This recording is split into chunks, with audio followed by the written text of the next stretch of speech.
Bonjour à tous, je suis Philippe Christman, courtier en crédit immobilier. Aujourd'hui, on va vous parler des nouveautés du prêt à taux zéro depuis le 1er avril. Alors du côté de l'ancien, toujours pas de prêt à taux zéro, malheureusement. Du côté de l'ancien, avec travaux, nécessité de faire 25% de travaux et le prêt à taux zéro est réservé aux zones B2 et aux zones C. Un exemple concret, 25% de travaux, ça représente à peu près 80 000 € pour l'acquisition d'un logement à 230 000 €. Et alors concernant les logements neufs, le retour du prêt à taux zéro dans la construction de maisons individuelles, mais les aides restent plus importantes pour les appartements. Et surtout, la très bonne nouvelle, le retour du prêt à taux zéro dans l'ensemble des zones sur les logements neufs. Alors on va prendre l'exemple d'une famille de 3 personnes qui achètent en zone C. Prenons l'exemple de la commune de Gris. En 2024, c'est un foyer qui n'était pas éligible au prêt à taux zéro, qui va le devenir en 2025. Grosso modo, c'est 10% de gain sur la capacité d'achat.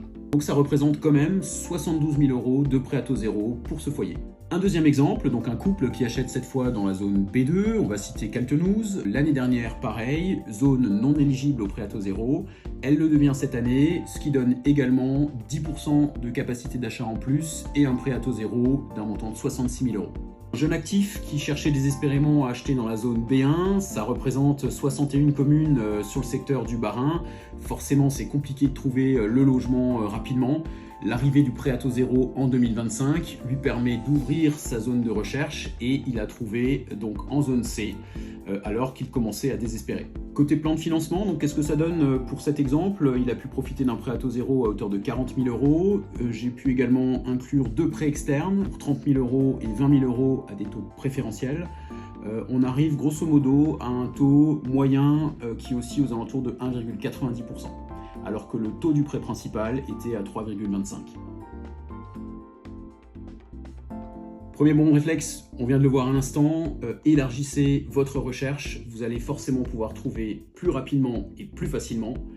Deuxième bon réflexe, le prêt à taux zéro se calcule notamment sur les revenus que vous avez perçus il y a 2 ans. Si vous êtes jeune actif ou si vos revenus étaient inférieurs, profitez de cette opportunité. Troisième bon réflexe, un prêt à taux zéro peut se transférer. Prenez-le si vous y avez droit et transférez-le sur votre prochaine acquisition si nécessaire. Et bien sûr, dernier bon réflexe, allez voir un courtier, c'est lui le vrai spécialiste qui maîtrise l'ensemble des aides auxquelles vous pouvez prétendre. Si vous aussi vous souhaitez que votre projet d'achat redevienne possible, retrouvez-moi sur econoprêt.fr. À bientôt!